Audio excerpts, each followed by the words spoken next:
R demo, variables, session prerequisites. Browse to our earlier material on R and RStudio.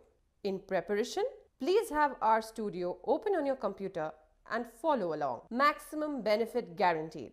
Welcome back. I'm Shankar and we are talking about a popular statistical programming platform known as R. In our last segment, we went over how to get this platform up and running on your machines. We installed R from the R project site, remember? Followed by RStudio.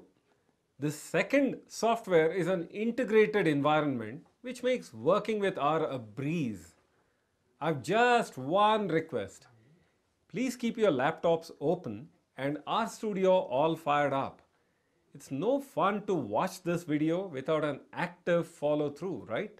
In this segment, we'll learn how to write and execute small programs in R. We'll highlight some common problems that might arise and provide some useful pointers. Just about everything to get you started. If you've not programmed before, don't be anxious. Believe me when I say that R is simpler than many other languages out there. You know, I've got HR folks to work on this platform, so consider me well equipped. I'm on a mission here, okay? First, we need something to hold data in R, and that's a vector, which we can write explicitly as follows. C1234.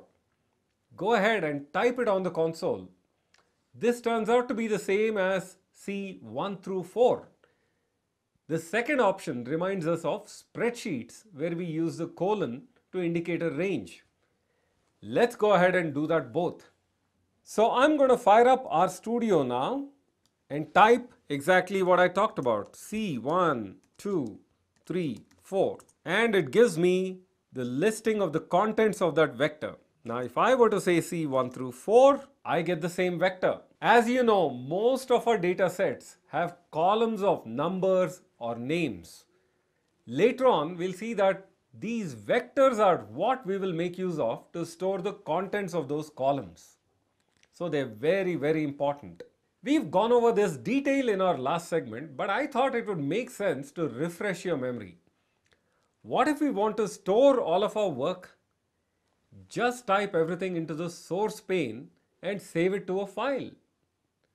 For this, we will select File, New R script. So I'll go ahead and do that now. I have File, New File, R script, and I can even type in this window as you can see. And once I'm done with this, I'll go ahead and save the file into a directory of my choice. Most programs use variables to store data for the result of an expression. In the console window, go ahead and type var with a leftward arrow and 1 plus 2. You've essentially declared var as a holder for the result via the arrow which stands for assignment. Basically what you're trying to say is assign the result of 1 plus 2 to this variable which I'm going to call var. And now after doing that, you need to verify that it is storing the right thing by typing var on the console. We will do all that. So I have var as 1 plus 2, and when I type var, it gives me 3. Much of the time in an R program is spent on creating and manipulating variables. Here's what is nifty about R. If I want to add the number 4 to a column of numbers on a spreadsheet, I'll need to create a new column, enter the sum in the top cell, and then drag it across or double click. That's a lot of work. In R, if I want to add 4 to a set of numbers that are stored in a variable, I'll do nothing more than that. Watch me. So let me go ahead and redefine var as the numbers between 1 and 10.